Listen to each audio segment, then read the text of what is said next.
Now we're going to send it down to Brandon Parker and Ryan Dittrick for tonight's Flames TV postgame show, presented by Original 16.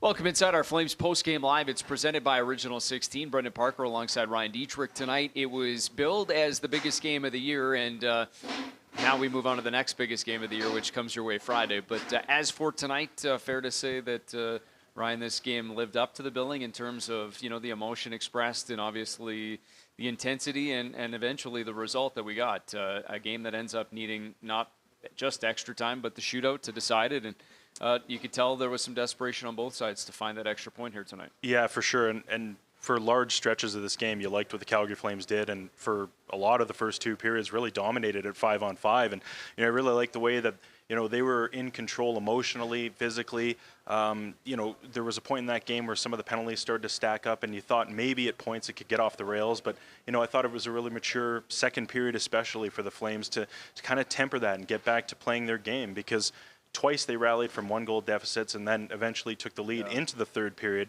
But once we got there, that was the Canucks' push. The Flames took on a lot of water, outshot 17-4, 2-0 in overtime, and ultimately the Flames just couldn't wrestle it back. And you get to the coin flip that is the shootout, and they couldn't find enough offense. So, maybe let's show you how we got there, because, obviously this game did have some ebbs and flows to it. But as you mentioned, felt like 5-on-5, the Calgary Flames seemed to control a lot of those opportunities, but there was a lot of impact that came on both special teams, and it starts here just as a penalty expires, so it doesn't go in as a power play goal, but shortly thereafter the Canucks open the score. Yeah, and best laid plans. This is what we saw a lot of from the Flames tonight, putting their bodies in front of pucks. Joel Hanley does a great job fronting that first one, and even the second one too, but you see the sharp right-hand turn that the puck takes off his heel.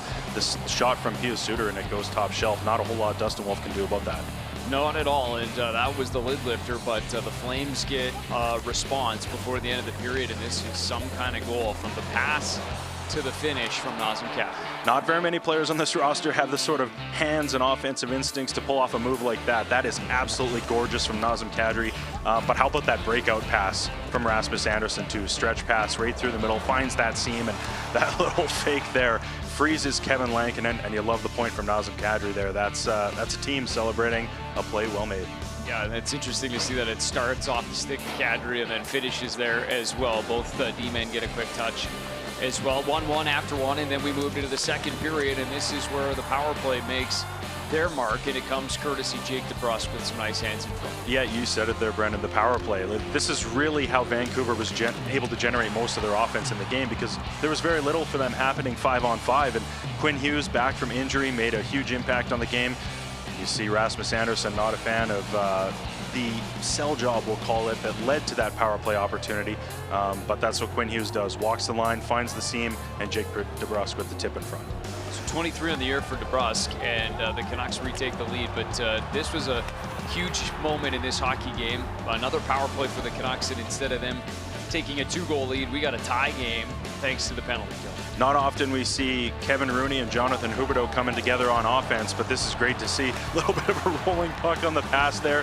Huberdeau, as you said, brought out the 9-iron and chipped that one. Yeah. Just kissed the crossbar on the way in, but you know what? It was good to see. When penalties were, like we said, kind of piling up there, it's the penalty kill, it's the shorthanded offense that helps step up for the Flames. So that Huberdeau goal uses a little bit of English to find the back of the net. This one was absolutely wired, and a no-doubter. In fact, so no doubt that no one knew it went in, and Huberdeau's got I was doubting it, yes. Yeah. I think there were about 50 or 60 people behind the net who had a good view of that one. You could see the puck right next to the water bottle. Heck of a shot there from Jonathan Huberdeau, though. That's a sniper doing what he does best. He gets to celebrate it twice, and I think Sharon Govich with the point. He's about the only one in the, at least on the ice, that saw it going right away. The maybe the first 10 rows behind. Yeah. Flames fans pointed it out as well. So Huberdeau's got back-to-back goals, 24 on the season. That's his team leader, now the team leader once again, passing Kadri. But as we saw, third period, not over yet. Patterson ties it. And this is what we saw a lot of from the Canucks in that third period. As we mentioned, 17 shots. A lot of them were like this, just shots through traffic, trying to create some chaos. Not sure Dustin Wolf saw that one initially, because it took a big jump off that left pad. And Elias Pettersson, who's, you know, been in front of the media answering a lot of tough questions this year, gets the offense going. That's a pretty easy tap in for him. Yeah, and he has a couple of points in this hockey game, and then also scores in the shootout as well. The first Vancouver shooter beats Wolf through the 5-hole. Huberdeau had to score here to keep the Flames alive, and very similar in terms of the finish. Goes 5-hole on Lankinen, but then Connor Garland, the fourth round of shooters, complete and finishes it with a bit of pace. And there's the emotion to finish it off as Garland scores the game winner and gets that coveted extra point.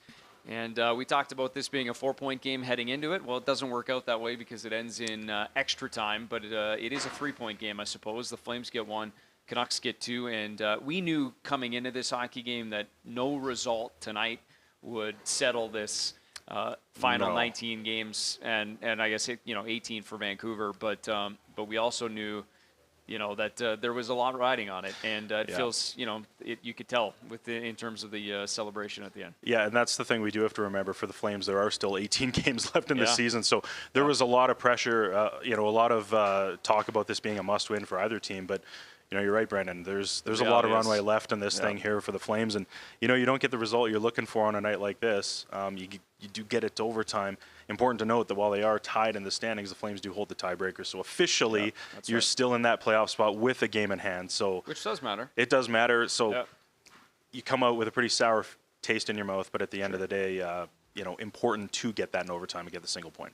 Nazem Kadri was an absolute beast here tonight. Had the goal, had the assist, played 24 and a half minutes here tonight for the Flames as well, as they look to him a lot throughout the course of this hockey game. Let's hear his reaction following the shootout loss to Vancouver. This is the modern day NHL. No lead is really safe. I think every team's capable of a comeback. So it's unfortunate to let it slide, but we'll take the point. Despite wanting a second point, what did you see from your group that would encourage you about what's to come over the next 18 games? Well, I think we started the game well. It was scrappy, back and forth, just like we predicted. A couple of gutsy teams just going at it. So it was fun to be a part of. But of course the win that is all that matters. And we unfortunately weren't able to get that tonight. You and Jonathan were played really well. How much do you two put on yourselves to kind of really take leadership and charge during this stretch run? A lot. I mean, I feel like we've been doing it all year to put ourselves in this position. Obviously everyone's on board. So, me and Johnny expect a lot out of each other and out of ourselves. And, I feel like we were great tonight. Could have probably generated a couple more goals, but, credit to their goaltending. It was he made some big saves when he needed to. No, so this is one of those maybe dumb questions we ask whenever a guy leaves early due to injury, but can you just speak to Michael Backlund's importance and what you guys don't have when he's not there? Yeah, he's that security blanket. Swiss Army knife can do a little bit of everything, but obviously if backs can't go, something was clearly bothering him. I'm not too sure what it was, but I know it probably hurt him not to finish the game. What did you see on your goal? Just great stretch pass by Razzie. Just tried to build some speed through the middle of the ice.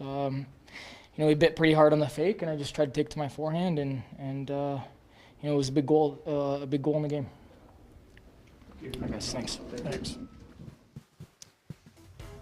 Here's a look at the night from Nazem Kadri and the impact that he made, which started on the receiving end of that Marcus Pettersson hit, but the impact that he made in this hockey game was felt all the way throughout. Brendan, it's kind of like Jerome McGinley, how you wake the Bear up in a game and he seems to get better. And I do wonder if that hit sort of woke him up a little bit, got him a little bit engaged, because this is one of the better games we've seen from him of late. And, I go back to last week. We were in Carolina. Kadri picks up that misconduct penalty, showed a lot of emotion in the tunnel down at the second intermission, but came back in that third period and scored a massive goal for the Flames. So, it seems like when the emotion's running hot for this player, certainly there's a line that you don't want to be crossing, but he's fairly good at managing those and making sure that he, executes that the proper way and gives it to his teammates, because that was a leader playing a leadership type game out there on a night where, as he alluded to, and we'll talk about a little bit more, you lose your captain, Michael Backlund. So you needed guys to step up and play some big minutes, and he, along with Jonathan Huberdeau, were huge for the Flames tonight. Well, it's one of those things we talk about with this leadership group. We call it the core 6 or maybe 7 if you want to stretch it to that, but just everyone brings a little bit of something different when Sure. it comes to that conversation, and I think it's fair to say that on a lot of nights, the emotional sort of lead, oftentimes can come from Kadri, and it's certainly the case here tonight. You mentioned Michael Backlund. You heard it there. Yeah. I mean, Kadri and Huberdeau, both playing over 25 minutes, which is or around 25 minutes plus. Yeah. I think Huberdeau was 26, but just obviously massive minutes, and part of the reason, obviously overtime, but Michael Backlund plays just under 3 minutes in this hockey game and leaves after the first period tonight. But the impact, as you heard from Nazem Kadri, on losing your captain early in a game like this. Yeah, that's huge, and we know that Michael Backlund's the guy that's going to be playing those tough matchups and facing the other team's top lines. And ironically, it was those in Vancouver's side that made the impact. There's the hit. He goes to, we can't really tell because he did play another penalty kill shift after this before he eventually left the game, but hard impact. We know that prior to the Four Nations break, he was battling something. We don't know, obviously, at this point if that's related to what we saw tonight. Hopefully not. Hopefully it's not serious overall. I guess we'll just wait and have to see what head coach Ryan Huska has to say about that. Yeah, we'll get an update, and obviously, I'm sure they'll keep that tight to the vest tonight, and practice day tomorrow, maybe learn a little bit more about the severity of the captain's injury here tonight, who left the game in the first period and did not return. Just played 2:58 here tonight for the Calgary Flames. All right, let's go right back inside the room. Another guy that had a massive impact, second most minutes on the Flames here tonight, Mackenzie Weegar. His thoughts following the loss. How did you see that one unfold tonight, Mackenzie? It just unfolded in the third period. I thought first two periods were solid. We were physical in their face. Both teams were working hard, and thought we were the better team in the first two periods. And then, for whatever reason, I thought in the third period we kind of laid off the gas a bit, gave them a little bit more puck possession, weren't killing plays as quick in the D zone, and I mean ultimately, when a team's pushing like that, they're going to find their opportunity. So I thought it was the third period that we kind of slipped away from us a bit. Is that tentativeness just kind of understanding the stakes and trying to nudge it to the finish line, or how would you kind of describe where that comes from? Yeah, I mean, you want to lock it down. I understand guys aren't going to take risks as much and jump up and maybe at the blue lines you're dumping it in a bit more. But if we're going to play like that, we got to lock it in the D zone and play physical and kill it quick and make sure it gets out of the zone. But even so, our forecheck is that's a big part of our identity. And in the third period, I thought, I get it. We want to roll the lines and we want to stay fresh and stuff, but we got to keep the puck a bit too and put them on their heels and get that next one to close it out. Given the fact that they come up back-to-backs, you guys have been rested, does this feel like, it's only a 1 point difference, but opportunity missed by you guys? I mean, you lose it like that, it's always an opportunity missed given whatever schedule they have. But we were rested. We were circled this one on the calendar. I'm sure they had it, circled on the calendar. I mean, you're an NHL player, you're a professional. If you have 3 and 4, you're going to still come out and play your best no matter what. So, ultimately, that's a 3-point loss there, not a 1. We obviously know Michael left early. How did you feel the rest of the leadership group maybe picked up the slack? The leadership in this room's always been great. All 6 guys I know, Huska said Lombi, and there's other guys that contribute. And that's not part of that's not any issue or anything like that. The leaders always step up, and that's going to continue throughout the rest of the season. Something you guys have talked about in the last few days is this isn't going to be the only big game. We're going to have a bunch of these down the stretch. So what are the good parts to take forward?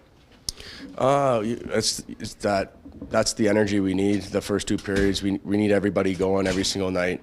I mean, we got another big test. It's only going to get harder here. We got another big test here on Friday, and we go on a big road trip. I mean, forget about that. Put that one past us, and you got to keep going here. You got to keep the train on the tracks here. We need everybody going. Keep that same energy, that same positivity, and we need a big 2 points here on Friday. The delay in celebrating Huberdeau's second goal. Yeah. How awkward was that? Yeah, it was weird. I don't know how Hubie didn't know it wasn't in. He was all awkward, but yeah, it was weird. But I'm happy it went in. Yeah, Thanks, guys. All All right, so Mackenzie Weegar there, he talked about Jonathan Huberdeau just at the end, that second goal. And how about the night of Jonathan Huberdeau? Because he makes the impact, on the power play, the penalty kill, obviously some big moments in the offensive zone here tonight. And then the shootout goal as well, just kind of had his fingerprints all over. Played the most of any forward tonight as well. Yeah, including that marathon shift in OT too. So we were actually wondering if and when we'd see him in the shootout. I'd have to get some oxygen on the bench for him there. But you said it, he was excellent all night. And, this is probably, one of his best games of the season in terms of offensive output. But he was a real driver. And especially when you lose players and you start trying to mix and match lines and find some chemistry on the fly like that, it's important. And we see it right there. That was a PK shift with Kevin Rooney, but you make things happen. And now Jonathan Huberdeau with that snipe there is up to 24 goals on the year. He's twice scored 30 in his career. He's got 18 left to match or exceed that number.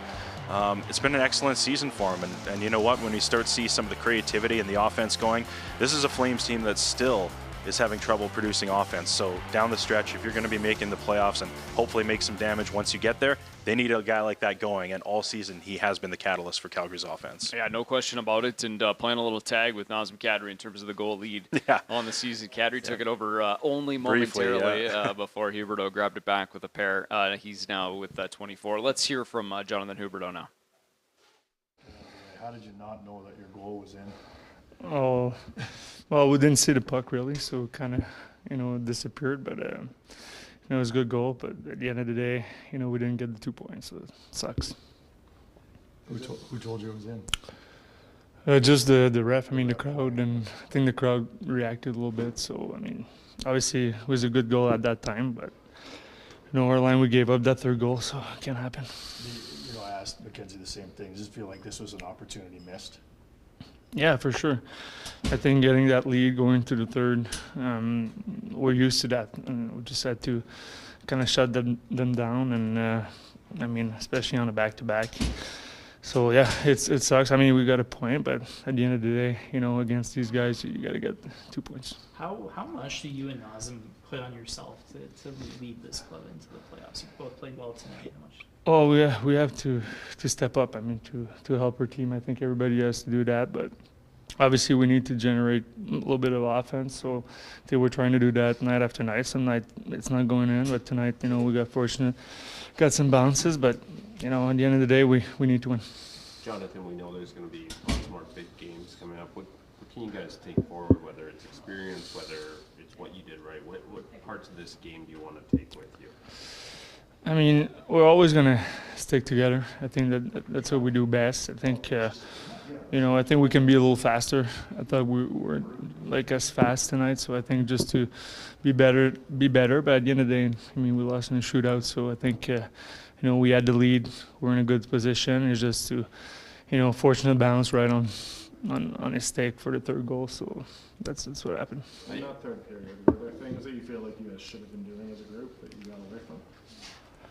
I thought we were doing a good job. I think. Like I said, I think they got a fortunate bounce, but at the end of the day, I think we had chances. It would have been nice to get that fourth one, to get a 2-goal lead. Can you talk about the chemistry you and Kevin Rooney have on the penalty kill? Obviously, set you up for a nice goal there. Yeah, he's a smart player, and I think we've been playing a lot of games, together on the penalty killing. So tonight we had obviously a 2-on-0. It doesn't happen every night, but I think we took advantage, after they scored a goal on their power play. Jonathan, I know it seems like a silly question to ask about the importance of Michael Backlund, but what did you guys miss those last 2 periods without him out there? Yeah, he's the captain of our team. I think he's a leader. Obviously, it would have been nice to get the win for him. He's the guy that works the hardest, I know, and hopefully it's not too bad. But obviously, we're gonna know a little later. Thank you, sir. Cheers to another season of great times and great taste. Celebrate things done well. Original 16. Official beer sponsor of the Calgary Flames. Must be legal drinking age.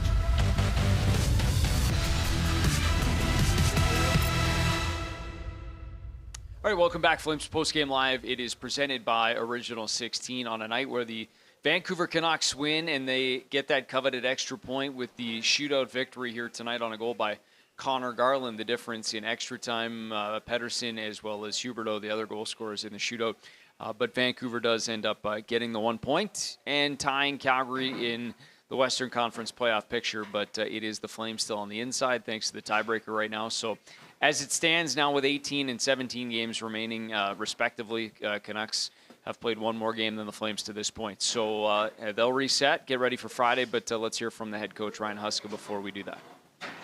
Ryan, just any update on Backlund? No, all I know is it's an upper body thing, so that's all the info I have right now. What did you make of the game tonight? I thought the first two periods are much like we played against Montreal, very similar, and I thought the third period was similar as well. So we got away from the game in the third period again. Any sense as to why, like what was missing out there? Everything in the third period last two games is like one guy's kind of going and nobody's going with them. So it's all about giving the puck to them and having no support around in your attempt to get it back. So when we put pucks in the third period the last couple of days, we're not stalling them, not impeding their progress back up the ice. And to me, it's because it's one guy only. So there's no waves coming at teams. So I just feel like we quit skating and we weren't as connected in the third period as we need to be. I know tomorrow you move on, it's a new Yep. day, but at this point, right after this game, it must feel like opportunity missed for you guys. Hey, Eric, when you don't win a game, it's always opportunity missed, right? So we've talked before about, lots was made of this game for sure because it's Vancouver and the positions we were both in the standings. But again, after tonight, we have 18 must-wins, and that's the way we're going to continue to approach it. And so what are the good parts you want in your group? Like, you've been telling us this is the last important game. So what will you sort of highlight that you need them to take forward?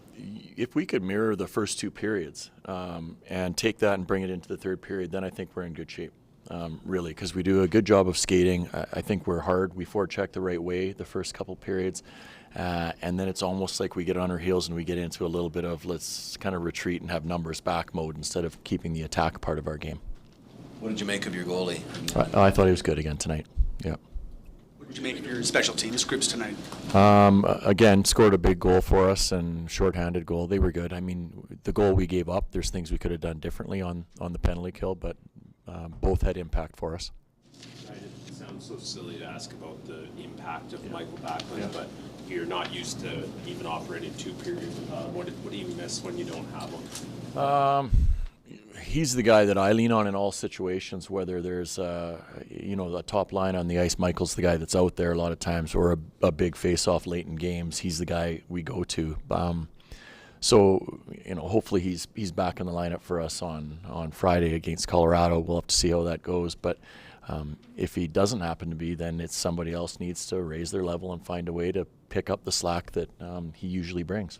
Do you feel like the rest of the leadership group sort of raised it up a little bit? Yeah, I mean, you look at Hubie and Naz tonight, I thought were really good for us, both of them. So Blake Coleman too, you think about the shot blocks? Those are pretty good shot blocks. And that's what you need from those guys, you really do. And they'll keep driving it. I know they will. Now it's just, as we talked about, you turn the page pretty quickly and get ready for the next one. How did you think Connor Zary did in the middle? I thought he was okay. I mean, he sat in the penalty box a couple times too, so it takes a little bit of a rhythm out of the game for him. But I thought he was okay. He hasn't done it in a little bit.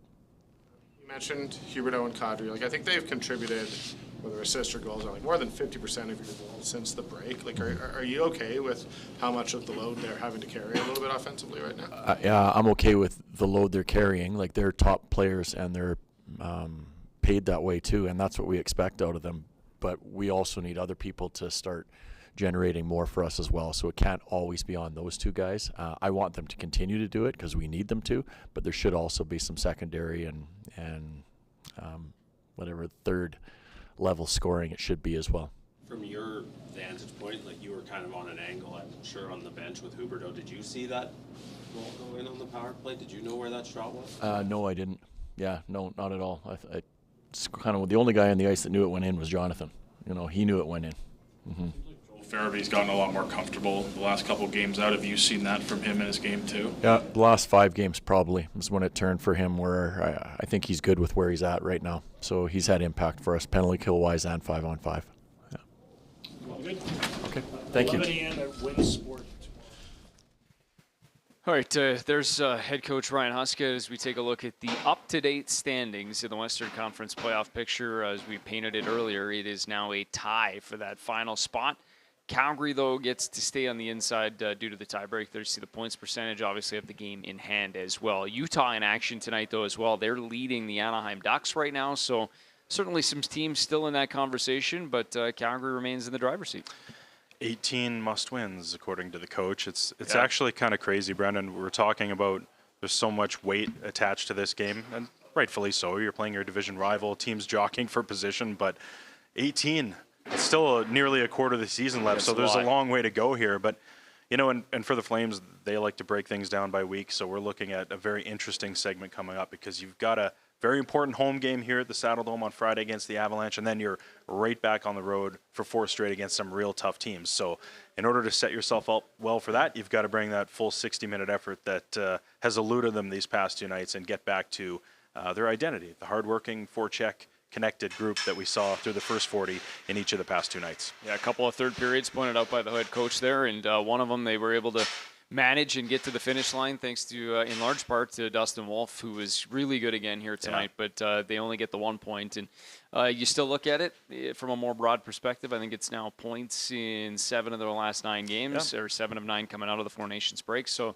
all told, still in a good spot, and 18 more games left. But we'll close the book on this one here tonight in the middle part of this 3-game homestand for the Flames, which they will wrap up on Friday night against another good team that'll make an appearance here inside the Scotiabank Saddledome in the Colorado Avalanche. As for tonight, billed as the biggest game of the season, it's just the most recent one as the Flames fall 4-3 in a shootout to the Vancouver Canucks, and now they look ahead to the Avs that roll into town Friday night before heading out to the eastern part of the country and eastern part of North America as well. I guess they'll start in Toronto and then make their way throughout New York after that. It is a 4-3 Canucks win tonight. Flames will look ahead to Colorado coming up on Friday night. Thanks for watching Flames Postgame Live, brought to you by Original 16.